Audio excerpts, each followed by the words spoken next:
എൻ്റെ സ്കൂൾ വിദ്യാഭ്യാസ കാലത്ത് എനിക്ക് ഏറ്റവും കൂടുതൽ ഇഷ്ടപ്പെട്ട ഒരു ടീച്ചറായിരുന്നു രുക്മിണി ദേവി ടീച്ചർ. രുക്മിണി ദേവി ടീച്ചർ എൻ്റെ മലയാളം ടീച്ചറായിരുന്നു. ഞാനിന്ന് ഈ മലയാളം അസിസ്റ്റൻറ്റ് പ്രൊഫസറായിട്ട് ഈ കോളേജിൽ ജോലി ചെയ്യാൻ തന്നെ പ്രചോദനമായത് എൻ്റെ രുക്മിണി ദേവി ടീച്ചറാണ്. ആ ടീച്ചർ ഇന്ന് ജീവിച്ചിരിപ്പില്ല എന്നുള്ളത് വളരെ ദുഃഖകരമായൊരു കാര്യമാണ്. എന്നാൽ പോലും ടീച്ചറിൻ്റെ ഓർമ്മകളിലേക്ക് പോകുമ്പോൾ എന്നെ ആദ്യമായി ഞാൻ പഠിക്കുന്ന സമയത്ത് 6ാം ക്ലാസ്സിലേക്ക് മലയാളം പദ്യം പഠിപ്പിക്കാനായിട്ട് വന്ന രുക്മിണി ദേവി ടീച്ചറിനെയാണ് എനിക്ക് എന്നും ഓർമ്മിക്കാനായിട്ട് ഉള്ളത്. ടീച്ചർ എന്നെക്കൊണ്ട് കവിത ചൊല്ലിക്കുമായിരുന്നു. അങ്ങനെ ഒരു കവിത പഠിപ്പിക്കുന്ന സമയങ്ങളിൽ ഹൈമ എഴുന്നേറ്റ കവിത ചൊല്ലൂ എന്ന് പറയുമായിരുന്നു.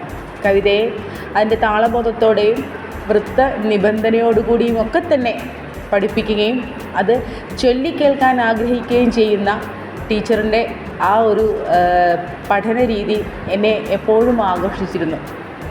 എൻ്റെ അധ്യാപന ജീവിതത്തിൽ ഞാൻ ആ ടീച്ചറിനെ റോൾ മോഡലാക്കാനാണ് ശ്രമിക്കുന്നത്.